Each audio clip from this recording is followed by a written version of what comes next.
I want you to go back to your school days and think about who was the coolest person in your class.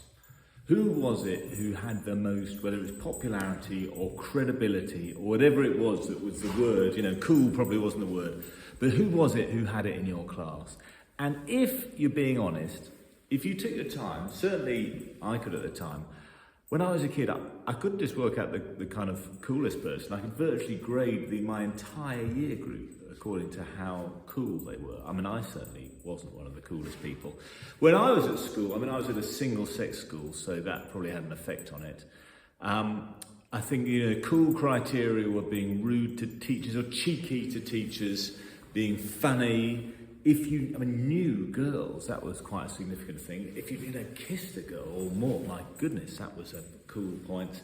You got cool points for being good at sport, which was one of my saving graces. I was quite good at cricket, but it would have been better if I'd been good at rugby, because that was a slightly more kind of credible sport. You got a little bit of cool points, funny enough, because I was at an academic school for being clever, so that you got cool points for that rather than penalised. But you know where people are, and you still kind of knew where people stood. And the incredible thing about life is that goes on. That criteria of coolness, people are always assessing which is the cool place. Take about when estate agents look at London, so southwest London. Surbiton's got a bit of a name, not quite Wimbledon Village though, is it? Wimbledon Village will be up there, then Wimbledon, then maybe Surbiton. Then you're looking at kind of Long Ditton and Tolworth. And weirdly, why on earth an area should have credentials? It happens. The world is obsessed with kind of credibility and measuring that. Just think even the phrase, an A-lister party. Oh, well, that's got A-list celebs. Well, they're B-list celebs. And they're just celebs from Love Island, so they're not really celebs. There's kind of A, B, it goes on. There's an endless assessment of gradation of credibility.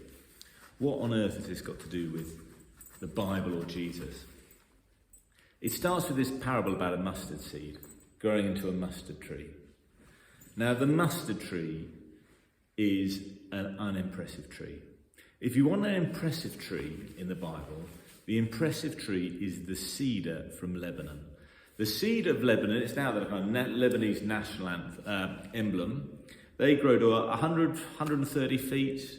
They're pretty magnificent. They're kind of conifers. If you were doing a serious building project anywhere in the ancient Near East, you'd probably be using cedars from Lebanon. They look fantastic. Some of them last ages. Some people say that some cedars in Lebanon now are 1,000 years old. 1,000 years old.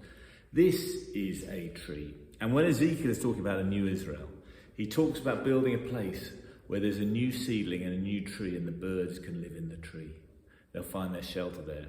Jesus talks about birds finding shelter in his tree. But when he picks a mustard seed growing into a tree, it's like a glorified shrub, 2 or 3 meters high. It's the most unimpressive, ordinary, unspectacular tree you could have picked up. Why has he done it?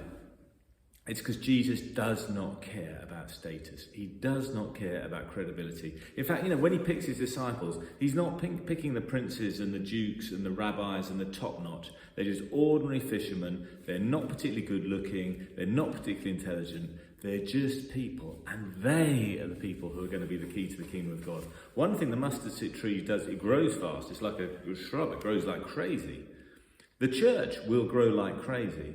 And it does after his death. The church grows like crazy, not with the beautiful people, with the ordinary people. The church, Jesus' church, is for ordinary shrubs, not impressive trees. It is not even for D-list celebrities, it is for Z-list.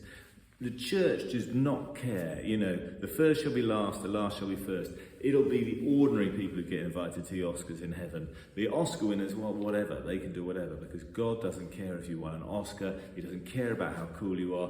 In fact, that's a bit of a disease. You can get trapped into thinking, oh, I've got to try and be cool. And you can, even in churches, the danger is we can look around and think, oh, where are all the beautiful people? Where are all the people who are kind of going to make a difference in society? It's nonsense. We've got to cut past this. We're a mustard tree church. We're a group of unimpressive, not particularly good looking, not particularly intelligent individuals, but God loves us all and we're precious to God. And that is the